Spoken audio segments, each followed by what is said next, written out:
Welcome to episode 3 of HPMHobby. In this episode, I'm going to talk about the 3 most common sculpting materials and their different properties. I'm going to cover when you should use them, what they're best for, and also how you get the best out of them. So sit back, relax, and enjoy. First we have yellow, grey standard Milliput. We're going to also go into superfine white Milliput, and lastly your bog standard green stuff. So what I'm going to do is I'm actually going to do a little bit of sculpting, and you're going to see me sculpting around the pencil just as a way of showing you the different types. So this is the yellow standard Milliput. You can see it's very grainy and almost crumbly once you've mixed it. This makes it very difficult to actually do detailed work in it unless you use a lot of water, and any details that you do make are not going to be very crisp. So what I'm going to do is actually use the Milliput and just bend it around the pencil, and then I'm going to sculpt some scales as if I was sculpting something for like a lizard or a dragon, and just show you the different types of work that you can and should do with each Milliput. So this is going to be the first one, the yellow grey Milliput, and then we're going to get to the next one shortly.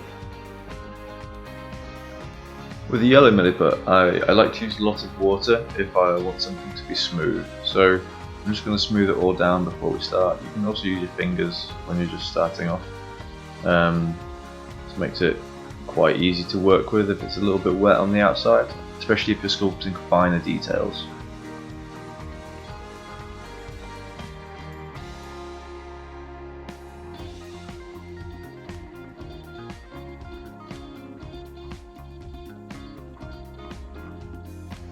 So now I've smoothed it all down, I'm going to start working in some detail into the Milliput.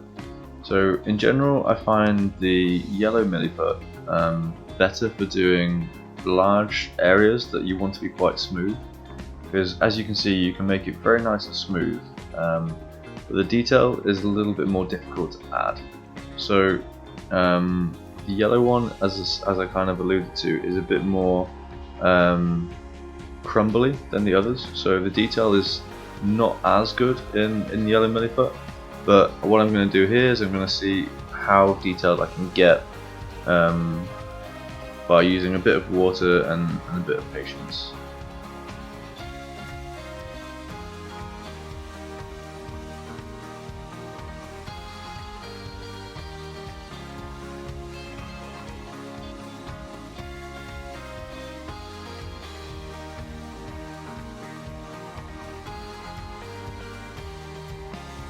So you can see here that the scales have come out quite nicely. Even the smaller ones I've managed to get some nice detail on. I've even put a bit of texture onto the tops of the scales, but you can also see that they don't have that sharp edges.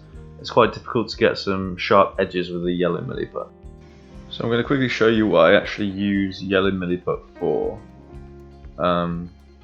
It's basically, I use it to fill out bases where you see that this one is kind of between, so I'm actually just using it to kind of flatten the base out, and I use a bit of water and just make it a bit smoother so that the transition is not stark.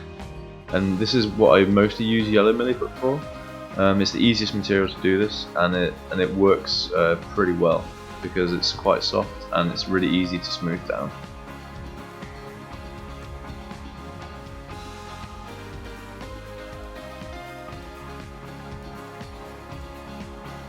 And there we have the finished base, pretty easy. So the next one is going to be the white Milliput. This one is a little bit different to the standard one. I find this one is kind of your middle ground sculpting material. It's a little bit stickier. You can see on my fingers where the Milliput's stuck to my fingers as I've mixed it together. You can also see how it's kind of a little bit more sticky onto the pencil. So I'm going to show you here my fingers. As you pull it together, pull it apart from each other, it's a little bit more elastic, and that means it's a bit harder as well, so it will stay together a bit better, and that means it's going to hold details a bit more easily. So again, I'm going to start off with a bit of water just to get going, and then we're going to get started with the scales.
So with the white Milliput, it's been a bit easier to do some finer detail on the scales. You can see that they're a lot sharper than the yellow Milliput, and the edges and angles are a lot more crisp. Next up is the green stuff. I'm mixing it 50-50. I think the best kind of ratio. You can see this one is a lot more flexible and pliable, and it's a lot harder than both the Milliputs. And I find that this sculpting material is probably best for the most fine detail work. So you can definitely have a correlation between the softness and the detailsness of the work that you want to do.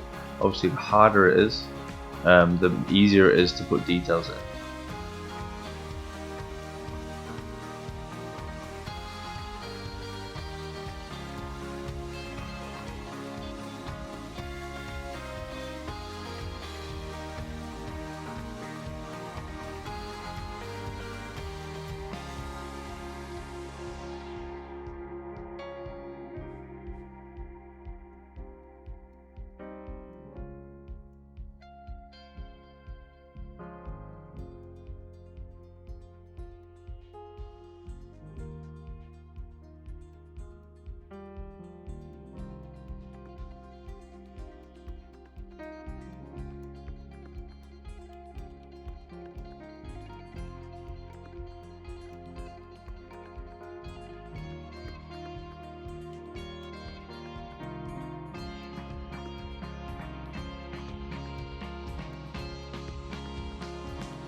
So the final result has been reasonably successful.